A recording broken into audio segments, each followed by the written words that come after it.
first of all, thank you all for coming. It's Black History Month. I think we all know reasons why it's important to have this kind of conversation. There is a wealth of experience, knowledge, just even history in this area. And I think it's important that we capture that. It's important that we celebrate that.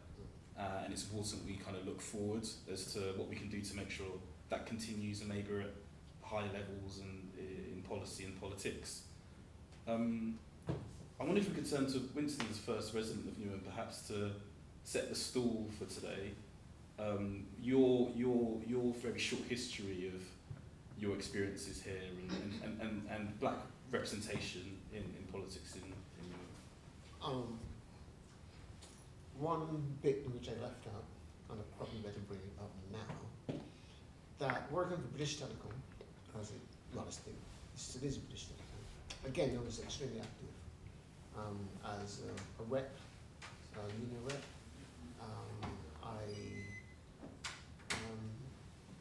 I also, what I did, which was memorable, is because I was an activist, and what we did in our union that represented opposition within BT, we created a thing called BAME, Black Ethnic Minority Advisory Committee, to which I was part of setting that up.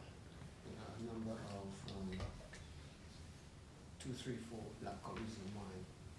So that is remarkable in itself, that we were able to change the way the company was by looking at ethnic minorities, because we weren't getting promotion to managers and all that kind of thing.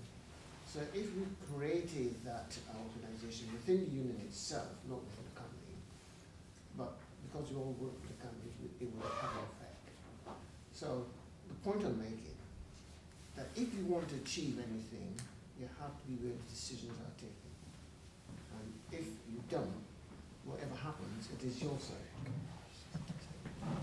I have to say also that on my retirement from BT, they gave me a gold badge for the work which I've done within the union as well. And as I said, it was an officer also in my branch of the union for BT, because I was chair of the branch, I was, not secretary, finance officer, all that everything. So there's so much I did that I can't tell it all here. I'll have to write it all down, because I don't keep notes of these things. You just come out in a gathering like we are here now. Which is probably not the best place to actually state what you have done in the past. So you have to think about these things and write them down and so forth. But, and I have to say, we recognize as well. What I wanted to say was also part of the employment tribunal panel as well. So I spent about, 10, 12 years as an employment tribunal member. I think that's enough for now, isn't it? Amazing. One thing that struck me, what you just shared, is the creation of a vehicle to coalesce views, to have people coming together. Forgive my ignorance, does such a vehicle exist in Newham still, where black people interested in politics convene or come together? There isn't, isn't there? There isn't at the moment a black vehicle, so to speak, to actually propel ethnic minorities into greater positions. What we tend to do is to rely on others, to probably support us, whatever the case might be. But we cannot, well, forgive me if I'm wrong on this, but as a group, I don't think we carry enough power to influence anything politically at the moment. I might be wrong, but that's the way I see it. You also have to understand too that sometimes someone might say, yeah, okay, I support you and things like that. Come to the day of making that decision, you'd be lucky if you get half of what was promised to you. You see? So you have to take all those things into consideration. I was reading, this is something completely different. I don't know if you all knew Bishop, who was the Prime Minister of Grenada, I think it was. Yeah, Bishop. For some reason, I read something and I thought, oh yeah, it came up on social media. And the things that he had done to help ordinary people within Grenada, they then turned around and assassinated him. See, after all he did for them, you know, because he disagreed with some people who wanted to rival him and take over. And they murdered him, you see. So sometimes you do very good for people, but they actually do not recognize what you've done for them. And they turn upon you because they probably want your position, or they're jealous of you and the success that, as an individual, you have made. So that's it. A lot for discussion there. I might turn to Amina, who is someone that I know has been passionate about politics and policy in East London for a long time, has ambitions that we probably want to hear about at some other point as well as support. Yeah, I don't know if you have any reflections on that or other reflections to share.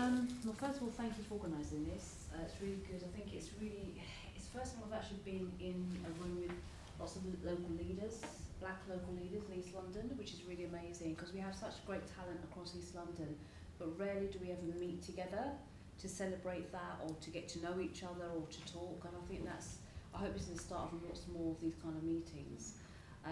So I've been a councillor for about 10 years, and in Tower Hamlets there was a time I was the only black councillor there.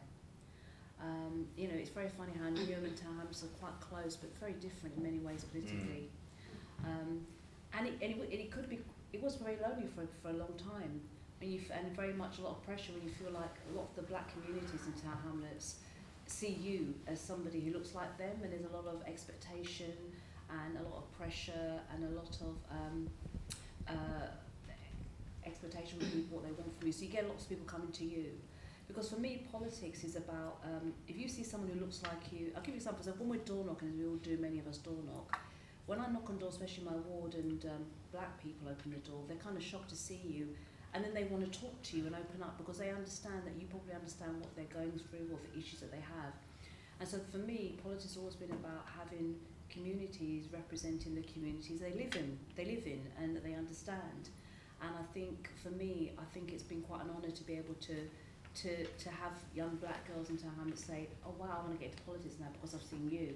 And if I go to schools, so that people understand that. I mean, growing up in Tower Hamlets at a time when it was very different to the Tower Hamlets it is today, I didn't see any local black politicians, let alone the only, I mean, it was in the late sort of 80s that we saw Bernie Grant and Diane Abbott, but locally, I didn't even know councils existed, let alone seeing black representation. So I think representation is really, really important for people as well, because there's always somebody watching you. You're always going to be somebody's hero that you may never meet. You know, somebody may come across you at a meeting, somebody may see you on a website. You know, you're always going to be somebody's hero, and I think that's important. We have a lot of responsibility that we have as well. And I think there's something I call the blockbuster syndrome. So this is what I want to talk to about the party. So many of us remember Blockbusters as the video store that used to be in every corner. And you know, you go in there, you rent a video, and off you go. Blockbuster was king of the castle. They had it on lockdown until Netflix appeared, and suddenly people wanted the same service, but the framework was different now, and Blockbuster was out of the market. And the Labour Party, I think, also needs to see that they have to move away from being blockbusters and thinking that the black communities, wherever they are in the UK, are going to be the same black communities of the 70s and the 80s. There are newer black communities now who are like Netflix, who are not going to vote the way that their parents voted, who are going to look at issues, who are going to look differently. And we've seen that with the Conservative Party, where in my lifetime when I grew up, my God, Conservatives didn't have anybody black. And now most of the front bench is of people of ethnic minority communities. So the world is shifting. People's expectation of representation is also shifting. And I think the party needs to catch up with that, otherwise they will stay as blockbusters rather than becoming Netflix. That's a good way of putting it. And I think that's really important. But again, it's all about numbers, and it's all about the black community. People always say to me, oh, the black community is never united, we're always divided. I think it's one of the things that maybe you were sort of saying, which may be true, but the reality is we're still called the black community, one big community. We're still seen as one. And even though we know there's nuances and differences within us, the reality is when I walk in a room or you walk in a room, people just see black. They're not going to say, what part of the black world are you from? Africa, what part of Africa are you from? What part of the Caribbean are you from? They just see us as all the same. So I think unity is important, and I'm actually quite excited that we're doing this meeting because I want to share ideas. I want to hear about what your experiences are as black representatives here locally, and what you see in the future, especially those of you who've been here a long time. You've definitely seen the change across East London even, and do you want to see change at the next level, as an MP level or the GLA level even? And I think that's really important as well. So that's just my first bit. Thank you so much, Amina. Lots shared there.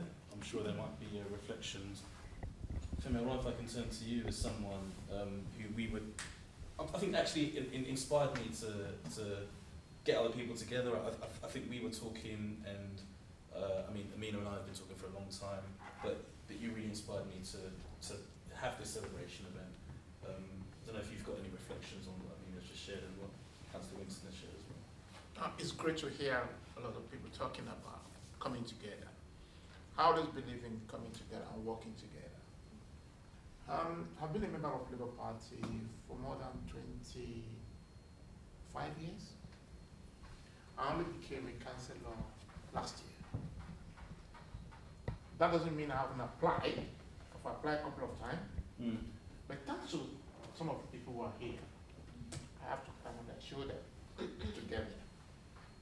But then I realized that there is problem because we've not been connecting with each other. And you find out that somebody who joined the Labour Party 5 years ago, or just do one time, has become a male. I find black people, it's not just me, there's quite a lot of black people, when you speak to them, they say, oh, it's not happening to them. They've been in the Labour Party for quite a long time. This is what is going on. But I just find there's no connection with our people, because there's quite a lot of things that we need to say to them to bring them together.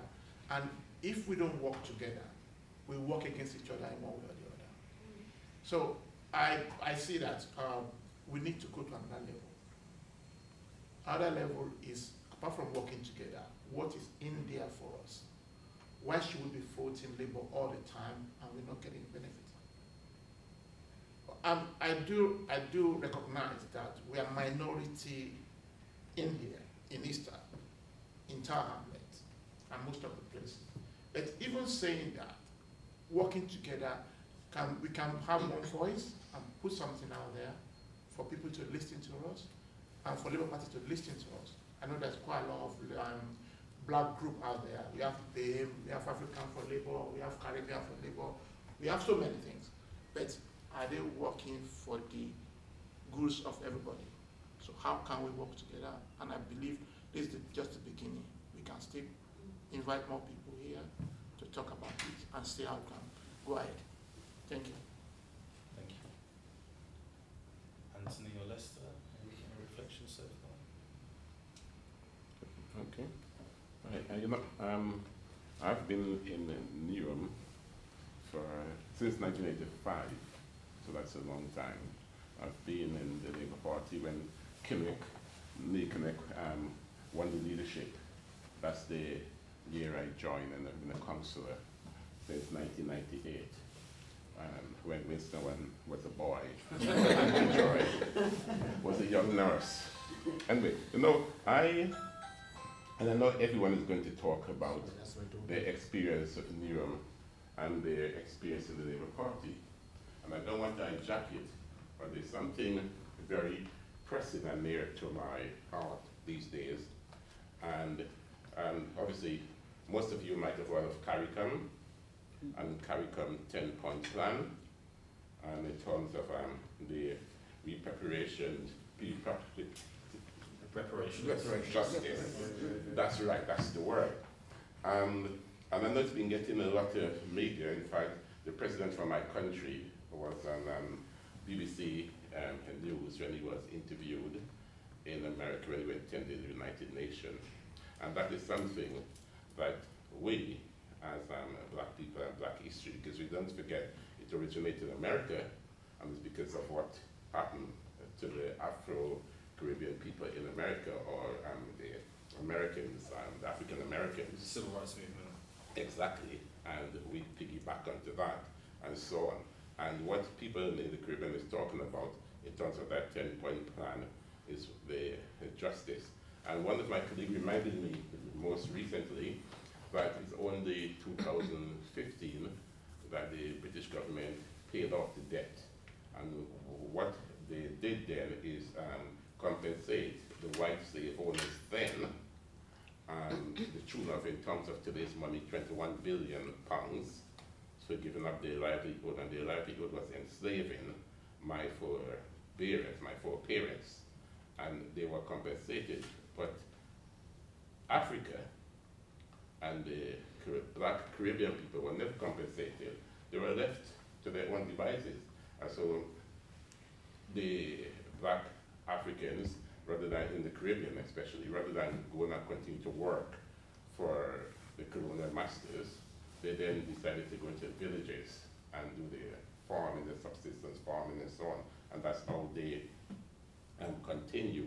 So as a result of that, they brought in indentured laborers. So that's how the Indians from South India and Sri Lankan people came to the Caribbean. So in Guyana, for instance, more than half the population are Indians, and you have Jamaica, and you have Trinidad, have an Indian, large Indian population, etc.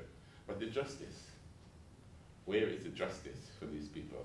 And when you look at the 10-point plan, and I urge you to read the 10-point plan, it's talked about, what happened over 400 years, over 10 million men and women are taken from Africa to the Americas.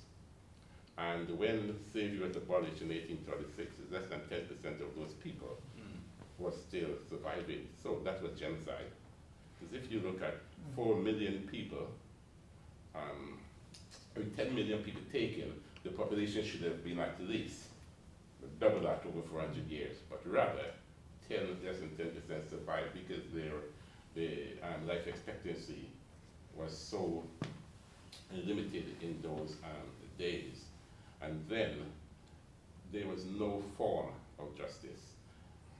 They reckon when the British, when we started getting independence, 70% of the population was illiterate and all those things.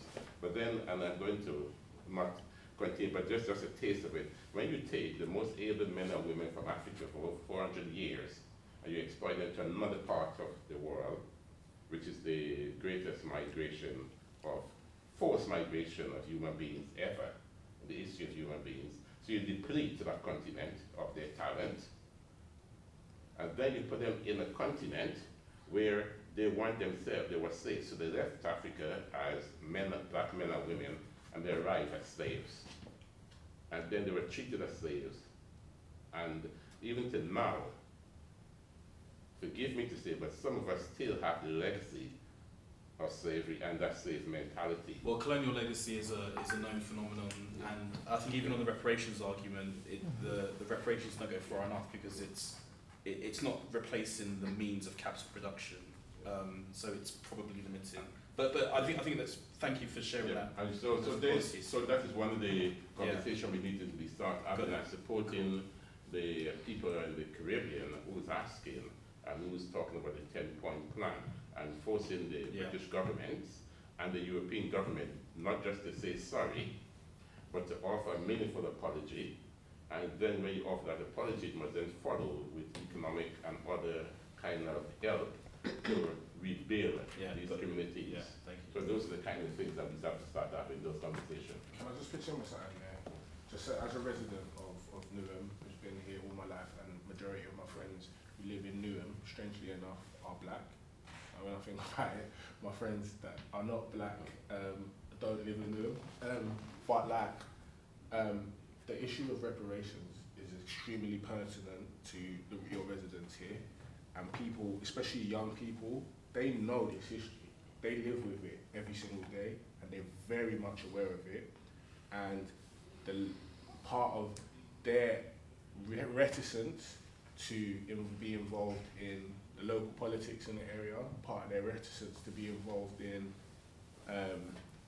in just being participating in society comes from the lack of those conversations being had by people who are representing them, which means, from my personal view, part of the real importance of having black representation in an area like Newham is to be able to speak on the topics that you're talking about, to be able to show those young people that somebody's out there representing them, because they're very much aware of this history, and if we think they're not, I think we're a bit mistaken, because they're very much aware of that, and that's been the case for a very long time. So I think that issues that you're bringing up there are really important for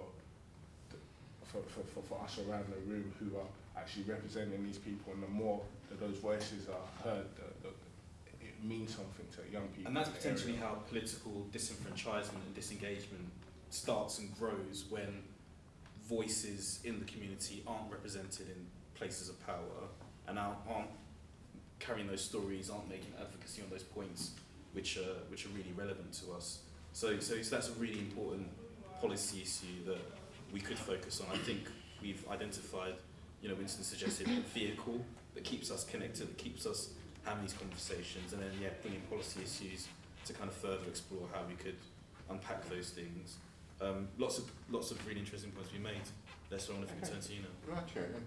Well, I joined the Labour Party in 1994. I think the main driver for me joining the Labour Party was the experience of Thatcher and that first Thatcher administration between 1979 and 1983, which, long before a number of you were born or even became active, but that government was truly dreadful. If you compare some of the policies that they introduced, and particularly their economic policies. I was born here. My dad came over in 1948. My mum came over in 1959. I was born in the early 60s. In terms of my experience, obviously I've seen great changes in Europe. In terms of my white experience and my education experience, me and my sister and my brother were often the first and only black people at particular educational establishments. I have been often the only black professional who's actually applied for a job or got a job. I've never been interviewed by a black person, ever been interviewed by a black person.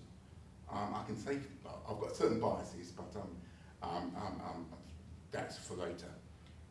One of the things I'm very passionate about are barriers to black people, and I think that's very, very interesting. When I talk about barriers to black people, I think it's very, in terms of education, there are real barriers, I would say, for black people to get into the Russell Group universities. And one of the things that I have learned is that in order to climb the ladder, you need certain keys. Because, certain people don't need the keys because their parents have very sharp elbows and can push you aside. But they make the rules, so you need certain keys. So if you don't have a particular key by going to a particular university, there are a whole raft of jobs that you can't go for in the professions. I would have thought that if you want to become a chartered accountant or a lawyer at any of the top firms, there are only certain universities that they will recruit from. And I think one of the things is about how do you reduce those barriers so that young black people can get those opportunities so they can make a choice. Because I'm a firm believer that you have education, you can have a choice. You can do precisely what you want to do. And the power is in your hands. As an example, have times changed? Earlier this year or last year, the old tutor who let me into university passed away, so there was a reunion. And I went to Oxbridge College, I went to Cambridge. And we went to the official dinner. It was me and my sister also went to Cambridge. And we looked around the room, and these are people who read economics. Over 40 years, me and my sister were the only black faces in that room. Wow. 40 years. Over 40 years. Now the person I was sitting next to, really nice bloke, great directors of studies, very left wing, yeah? But I was sort of thinking to myself, bloody hell, not a lot has really changed. So I know you're advocating people go into public life, but I'm advocating that people ought to have the skills and education that they go into the private sector, the public sector, then they can make the choice to enter into public life. Because one of the things that I have learned is that when you enter public life, your rights are leasehold, not freehold. And yeah. And when they take away those rights, and they have been taken away from me, yeah, you have to have something else. Yeah. As my dad and my family used to say, in the late 60s and 70s, you've got to get a trade. Absolutely. I don't know if you've heard that expression. Oh, yeah. Winston certainly has it, and I'm sure you've both heard that expression. You have got to get a trade. And I think one of the failures of the education system for black people is that if they haven't gone down the academic route, have they got a trade? Because we know that the labour market is biased, yeah? And if you've got a skill and a trade, they can never take that away from you. Whereas if you've got political office, they can easily take that away from you. Yeah. Winston, you're still. I did vote for you, Winston. Honestly, if you want me to show you your ballot paper, I did vote for you, mate. But unfortunately, got lost. Unfortunately, got lost, mate. That's rather strange. Because I didn't stand. In the past.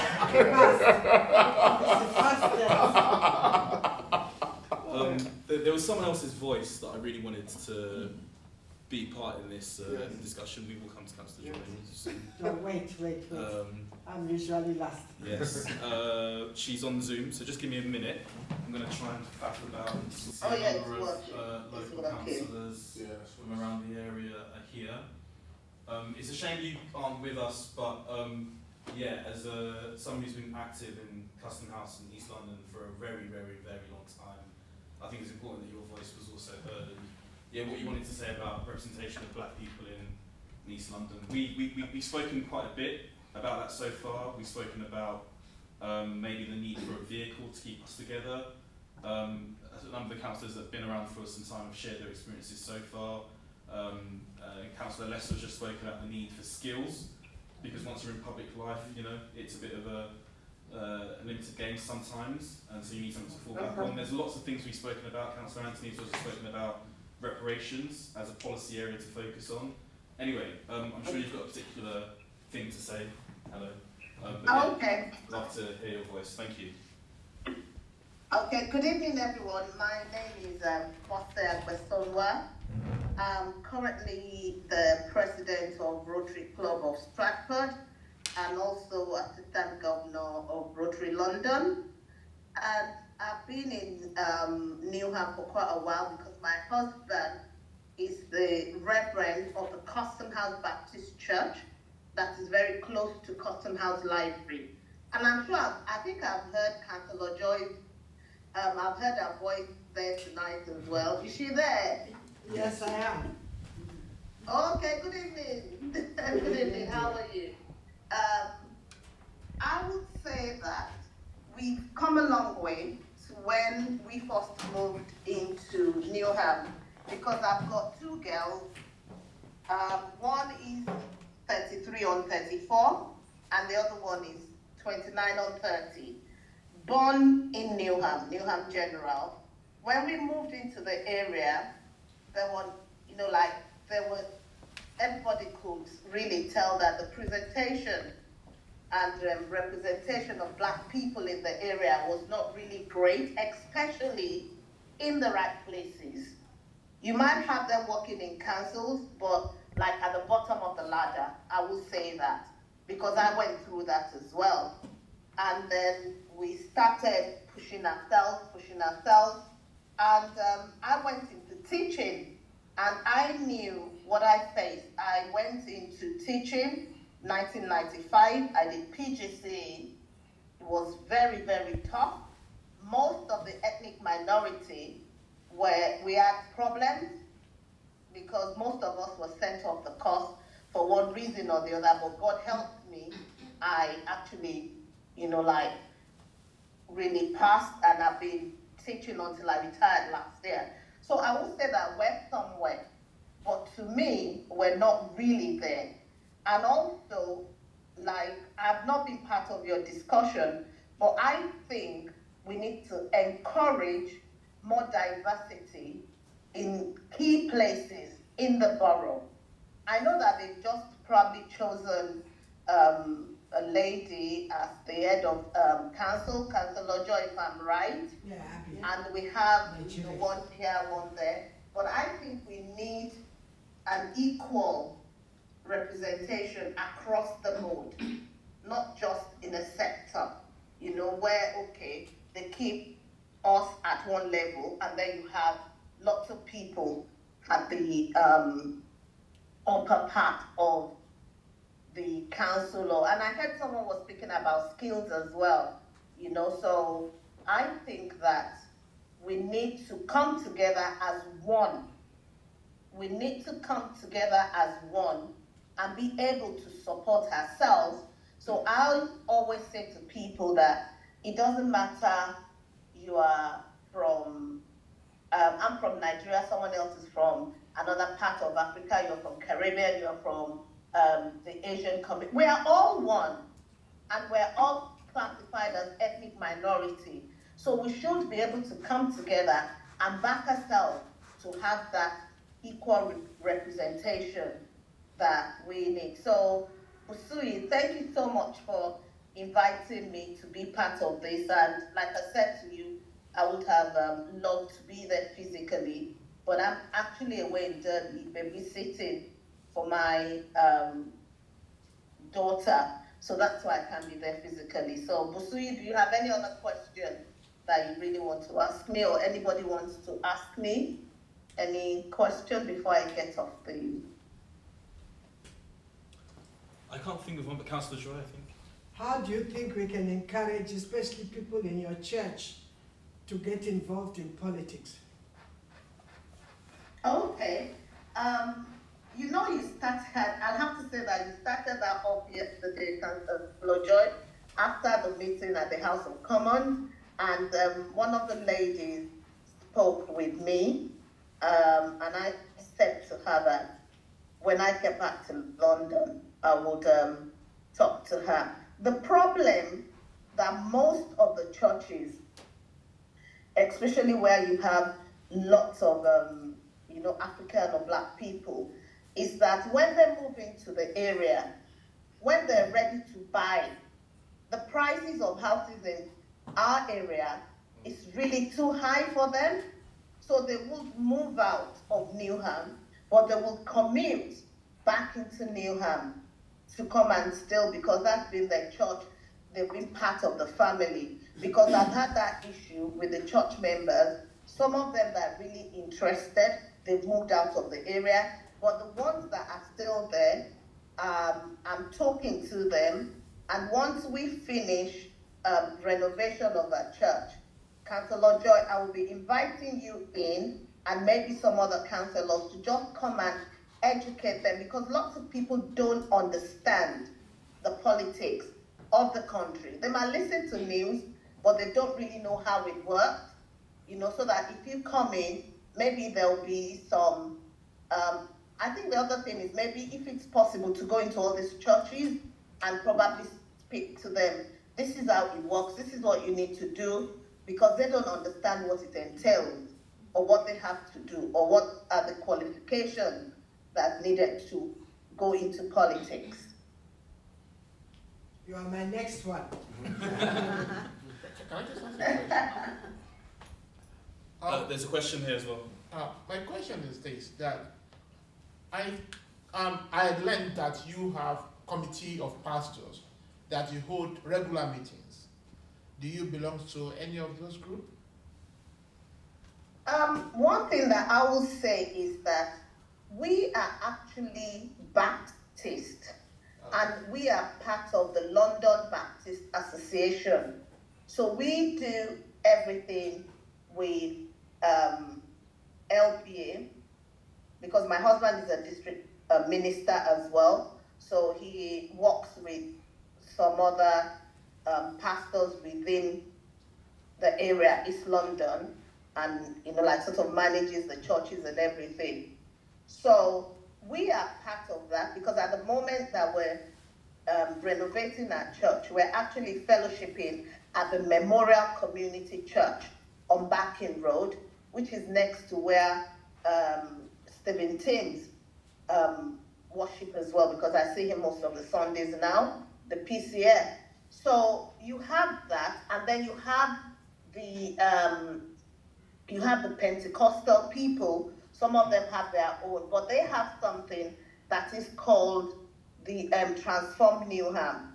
So they have that, which they expect most of all these other churches to come into. So if it's possible, I can speak with my husband when he comes back. If people want to maybe go in and speak with some of these pastors during the meeting, I can always do that.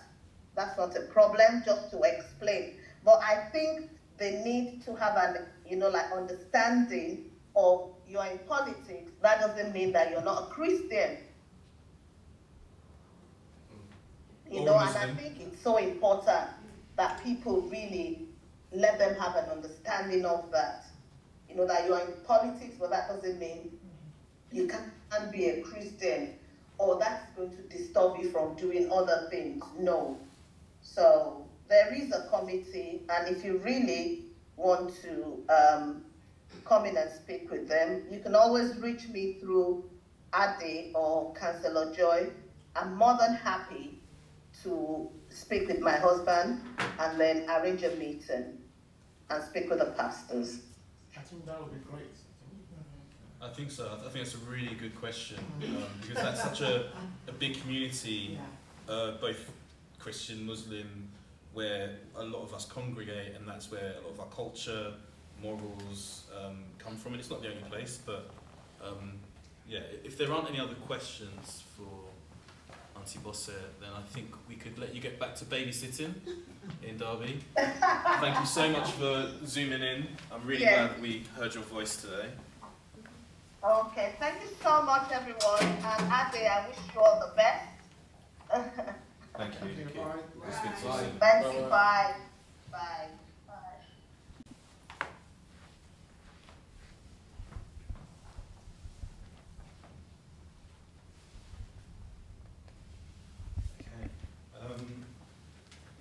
There are so many different spaces and places this conversation is going. Maybe we can go a bit further east, Barking. There is a councillor there. How long have you been a councillor? Please introduce yourself and share your thoughts. Apologies, I'm losing my voice, and so Even me. if I sound a bit cracky, apologies. So my name is Mukhtar Yusuf. I'm a councillor in Barking and Dagenham. This is my first term as a councillor. I'll be honest, I didn't want to go into politics, never considered politics initially. But it started playing on my mind at the last, just over a decade. And the reason behind that is majority was driven by the fact of my children. I'm a father of 3 children. And I started asking myself, what does the future hold? And the future is changing. There's so many things that's happening around the world. Where do I fit in, and where does my children fit in the future? So I started digging around. I've always been a Labour member. I've been a Labour member for decades, but never did anything with it. And so I started asking around. I heard that you could become a councillor, and didn't pay much attention to it, to be honest. And then I started shouting at the TV when so many policies came out from the Conservatives, and my wife got a bit tired, and she goes, well, don't you do something about it? Enough shouting at the TV. And I said I will, and I never did anything until the lockdown. So in the lockdown I had a bit of time in my hand. I turned around and said, tell you what, let me put my application in and see if people vote for what I believe in. And fundamentally, I'm a huge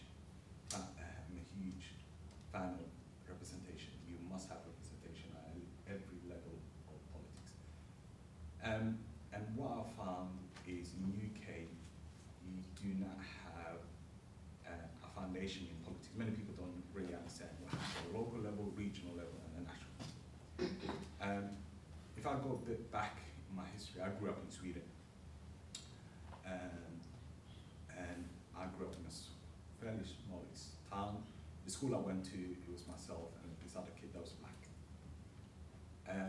In the streets, when you're walking, you could tell who was migrant by just walking in the street. They would look at me, they would look at my friends, and at times it used to annoy me. So why is people look at me? And then it was a teacher that said to me, people always fear what they don't know. And it's down to you to educate people, to speak to people, to engage with people.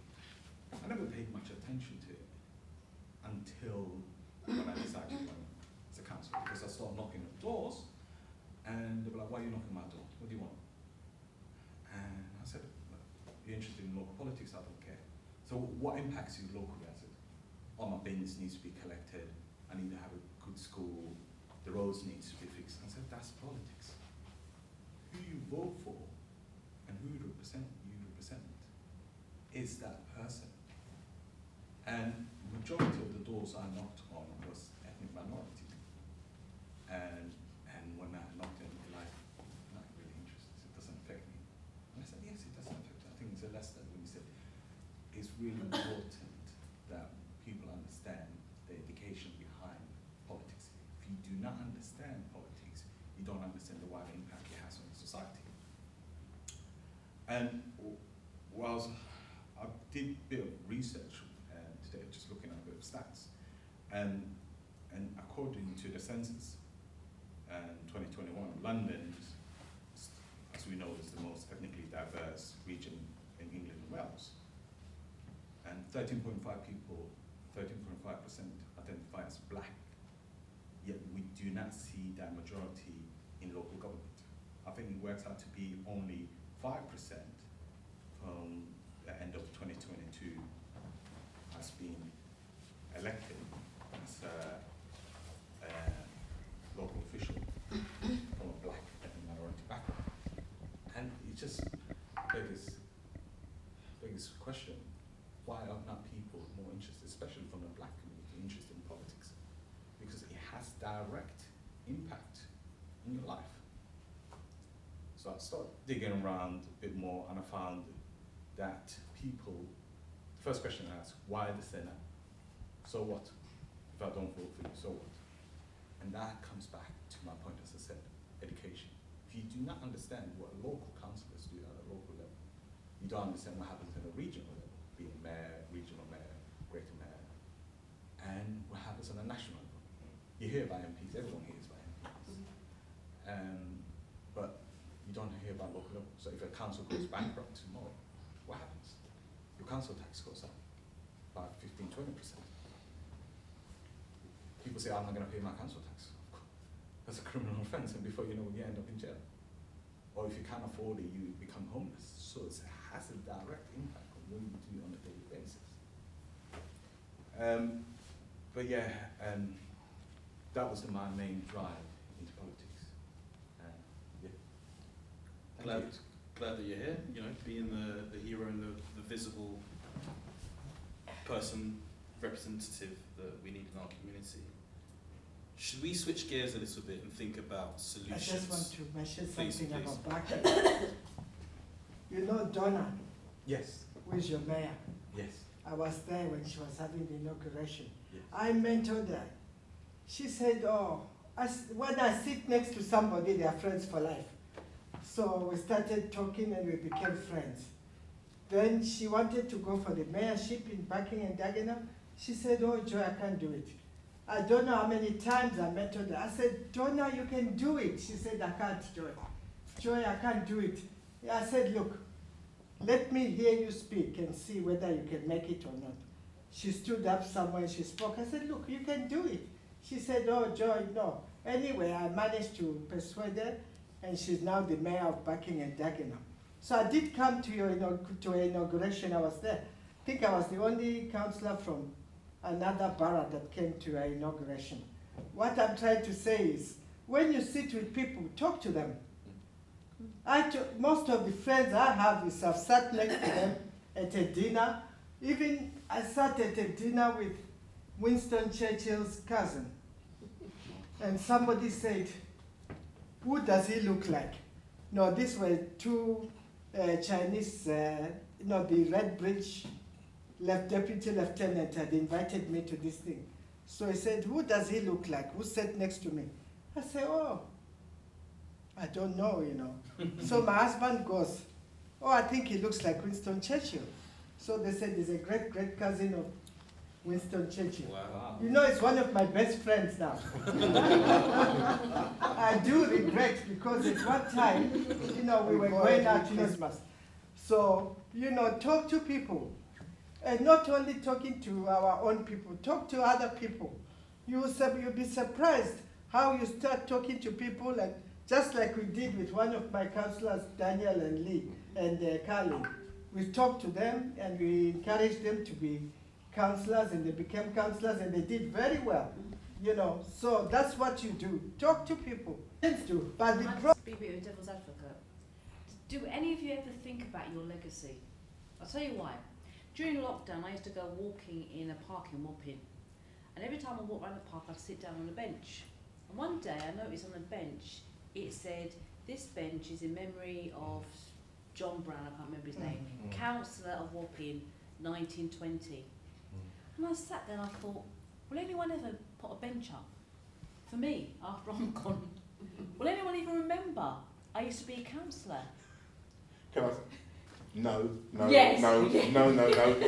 The worst thing was Ronan Point, which collapsed in the 1960s. It was named after a Newham councillor. So I vowed that I never want any building or any tower block named after me, just in case it collapses. Okay. And I said Hudson Point has collapsed. But the bench is safe, right? But the bench hasn't collapsed. The bench is still there, going strong since 1920. No, but what I mean, forget about legacies, but what you leave behind. So when for our communities, for all the communities, there's an old East End saying, you might know it, Lester, when we were younger there'd be graffiti, right? And it used to be called, I was here I was I here? I think I was. Right? It's an old East End graffiti. And that's the reality. We're here now, but what are we leaving behind? What's our legacy? What is our legacy? In East London, as black local representatives, what are we leaving behind for the next generation, or for anybody who 100 years from now, will they know we were here? And if so, how do you want that to look? I can say I was the first black first citizen of Newham in 100 years. So that's a legacy. I got my freedom of the City of London in 2003. I don't know how, I don't know who, and then I got my MBE in 2010. I have that legacy. So I'm happy with the three legacies.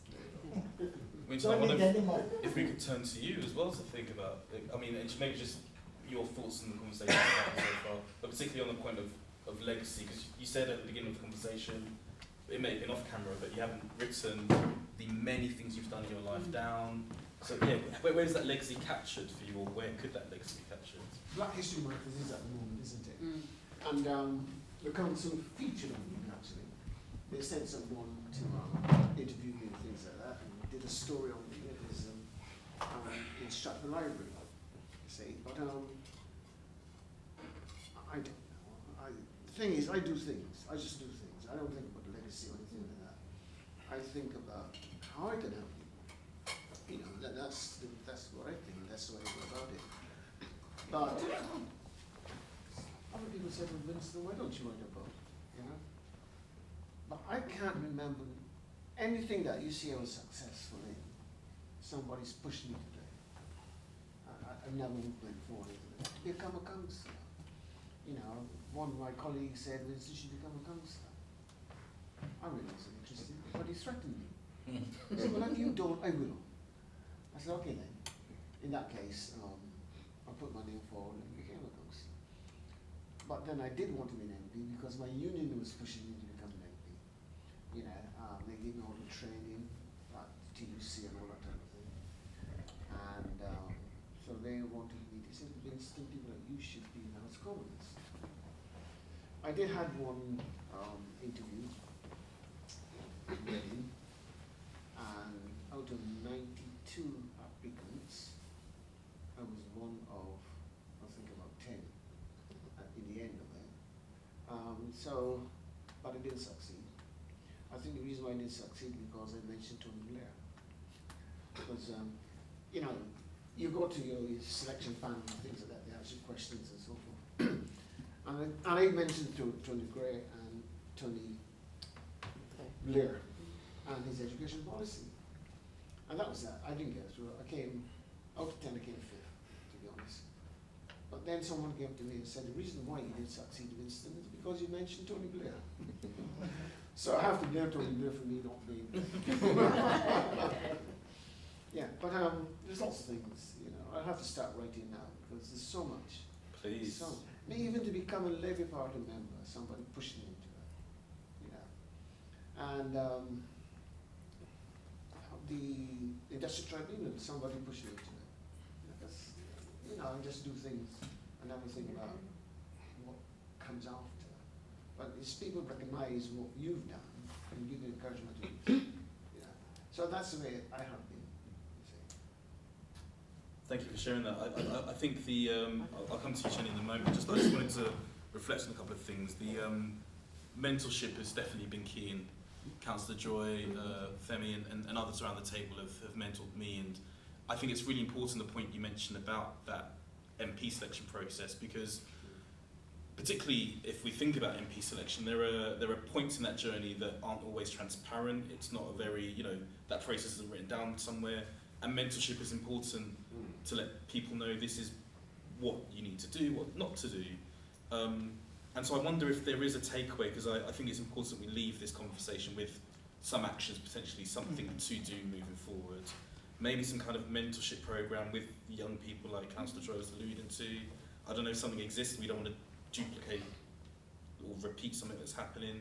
Does that feel like a useful thing potentially? Or do people have their own informal mentoring relationships? You need to be at a place where people, youngsters, will be interested in whatever they want to be interested in. But the black guys today want to play football for Arsenal, you see, and that's really difficult to get them involved in politics and so on.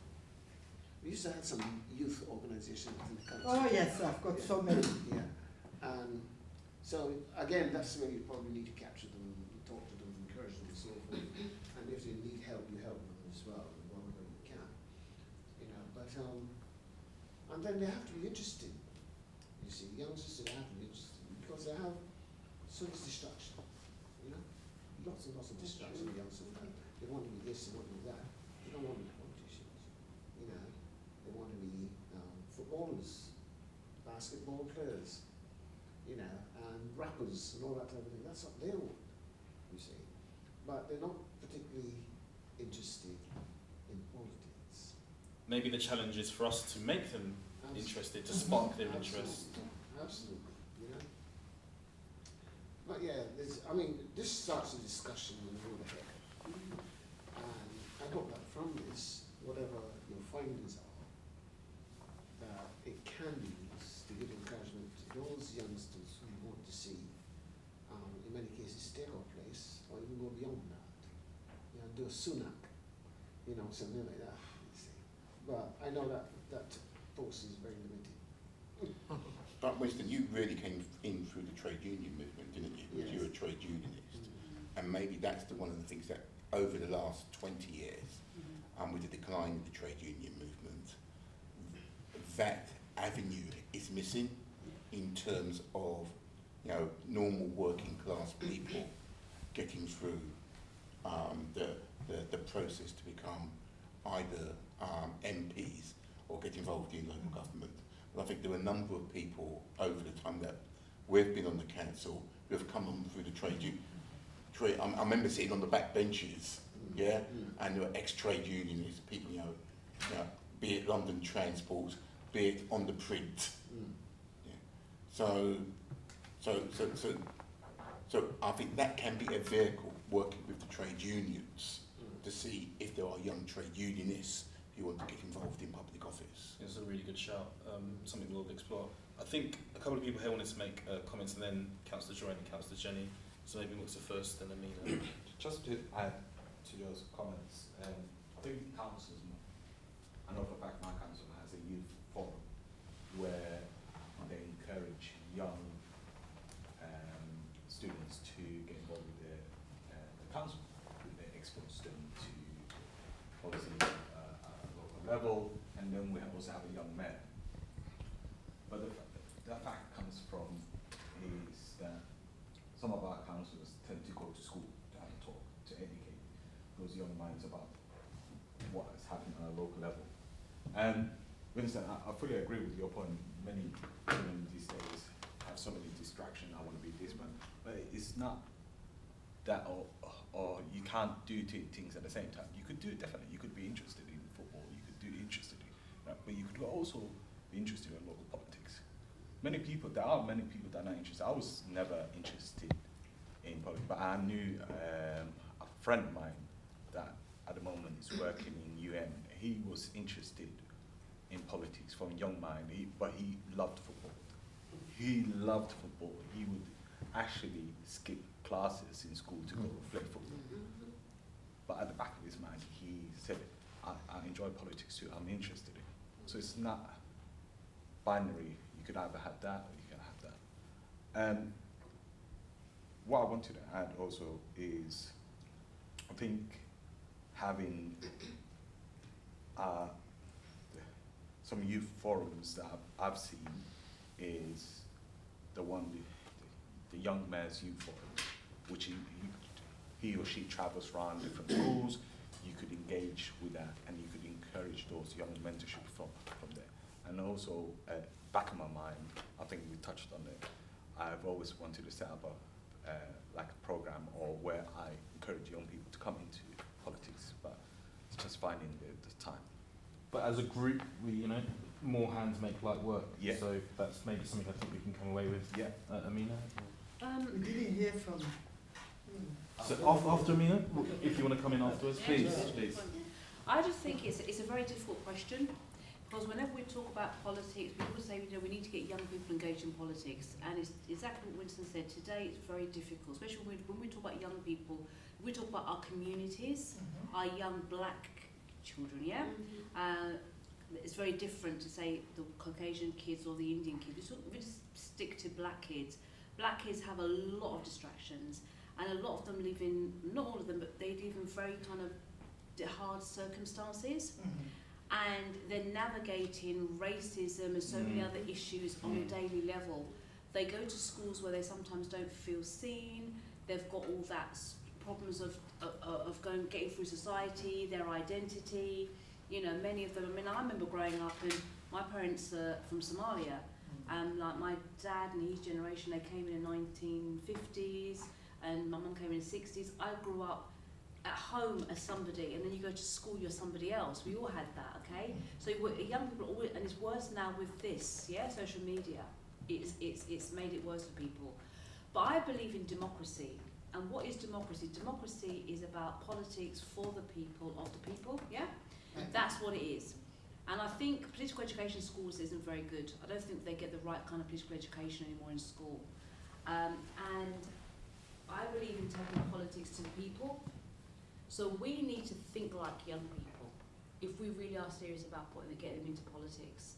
And as local leaders, I think it's important that we don't expect them to be like, if you're a young white kid and you go to Oxford or you're going to be involved in politics, you understand that. But you're a kid on a really hard council estate, you're not thinking of politics, even though your politics is rough because of the issues that you're going through.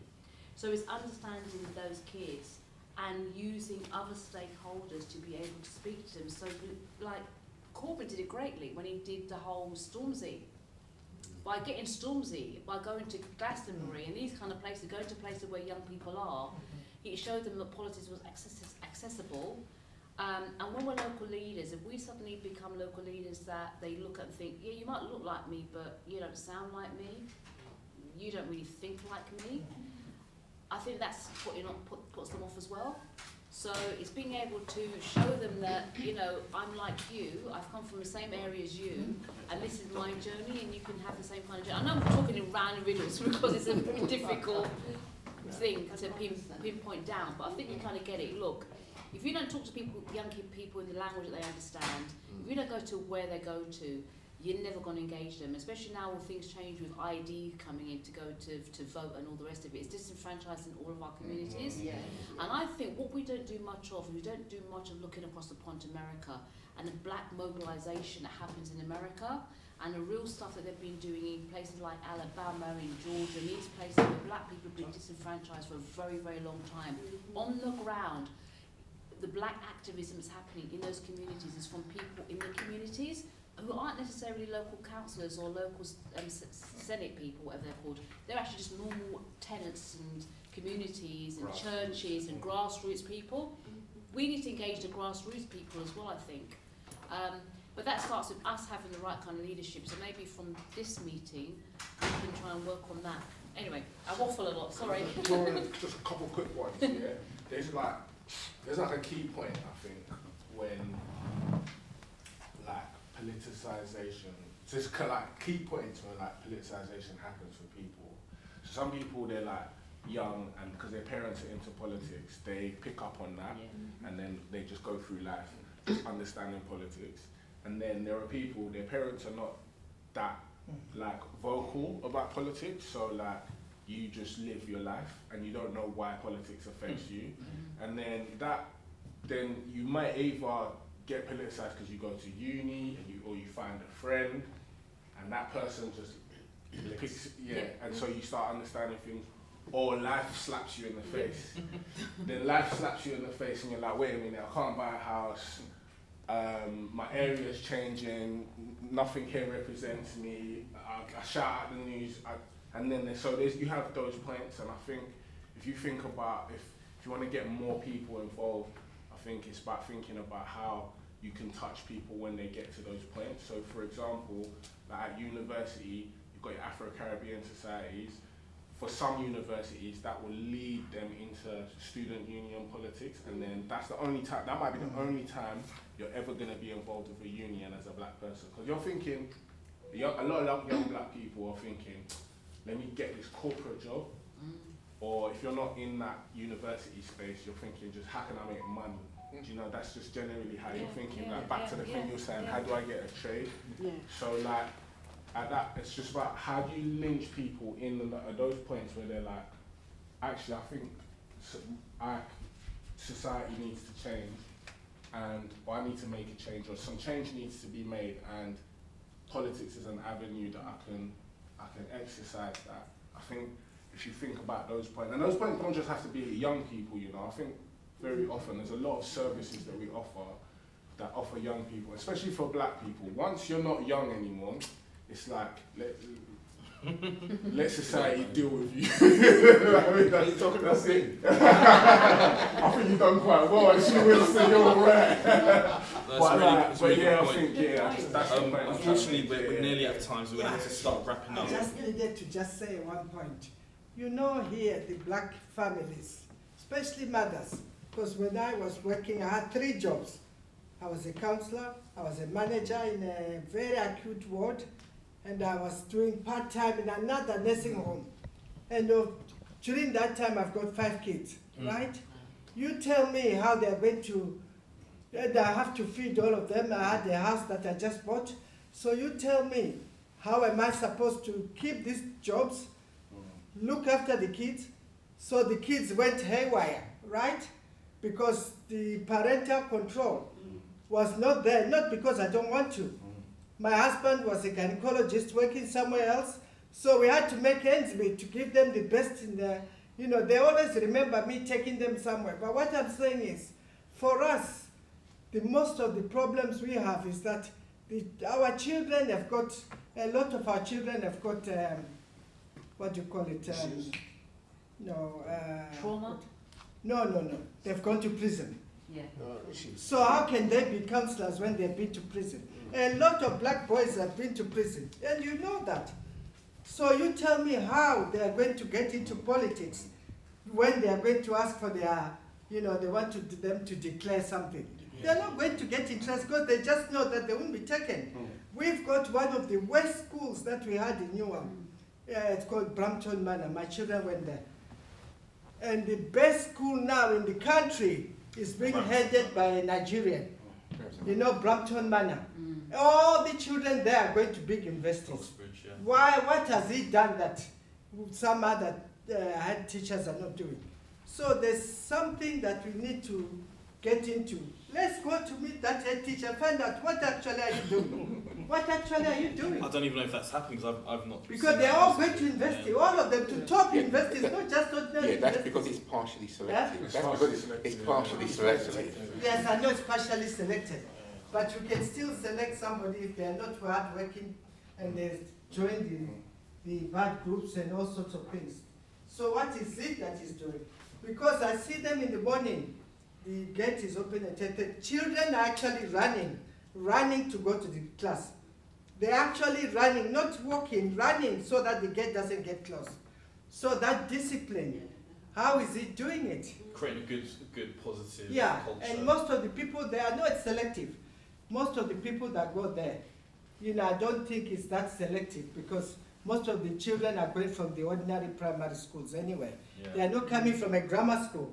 There's nobody going from a grammar school going to Brampton Manor. No, but it's done something amazing. So which it's we done need to something that capture. maybe we just- should try and meet just conscious those of time. people who are doing well. Can I say one Yeah. thing quickly? Look, Very quickly, people, just as a time. people always talk about politics, about sitting around the table, right? You've got to be at the table, you have to have a voice at the table. We are the voice at the table. Yeah. What do you think we are lacking and we're not doing right locally that isn't getting our young people connected to politics, isn't changing things? What's about change? Do you understand what I'm trying to say? Why, across East London, what more do we as black representatives need to do to change the outcomes for these black kids? Yeah? Because you're right, a lot of them are in prison, a lot of them are at these different stages, a lot of them are surviving, they're not thriving, okay? That school's a good example of an excellent school, but we are the voices of those people, mums, dads, whatever. What are we doing? Have we failed them? If not, how have we succeeded and how can we more succeed? That's the questions I would ask myself if I wasn't a representative. And we need to have more of these and that's conversations. honest conversation. And have more people around the table. We haven't heard from Jenny, Wrap up. so I'd love to. We haven't heard from you. What I find as well is parents, whether you're a single parent, you should talk to your kids, right?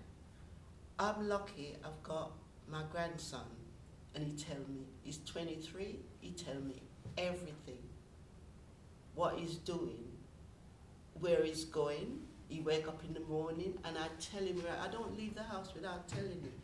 And sometime, his car is broken down, he would have dropped me here. But he's like that. Even today he's talking about something, and we talk, we have this conversation.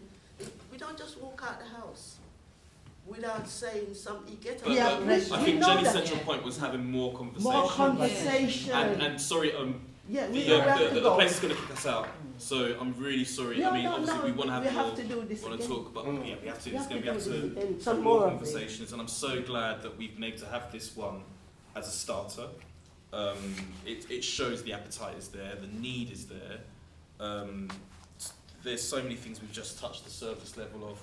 We probably need to go deeper. There are good suggestions of having some mentorship kind of programs, youth forums, some kind of youth activity. Just get a nice Stormzy here in Europe. Or Stormzy, East South East. I'm sure we've got other East London rappers that could come in. Dizzy Rascal. Dizzy Rascal. Stormzy Gets. won't come. We want the ordinary. We want East E15. We get Idris and Elba, he's Dapper. a Canning Town boy. Yeah. Yeah, so loads of people, trades unions, skills and education. Look, we could kind of go on, but we really need to wrap up. I'm just trying to think of and more importantly, we need to show strength in unison and collectivity and do stuff more of this More visibly together, together to show that Especially there is that there's a lot of representation. black kids in prison that we need to. Yeah, you know, and not just in talk prisons, to- but you know, there are no, other no, policy no, conversations. yeah. But yeah, we need to keep coming together to show that unity and to highlight to other people what we need to do. I'm really sorry, just for the purposes of this Daniel, meeting. we went to the Pro. Yeah. We went to the it's Cumberland Road. Yeah, We no, went to okay. the Pro with Daniel when he was chair of thing, and I was. Okay. You know. Well, I know let me some of the kids. I know we're getting ready to go. But let me some just of the formally kids- close this moment, and then we Yeah, can have a yeah, conversation yeah. afterwards. Thank you all for coming. Thank you. Thank you. More to come. Thank you very much. More to come. Yes, more to come. Pentecostal churches.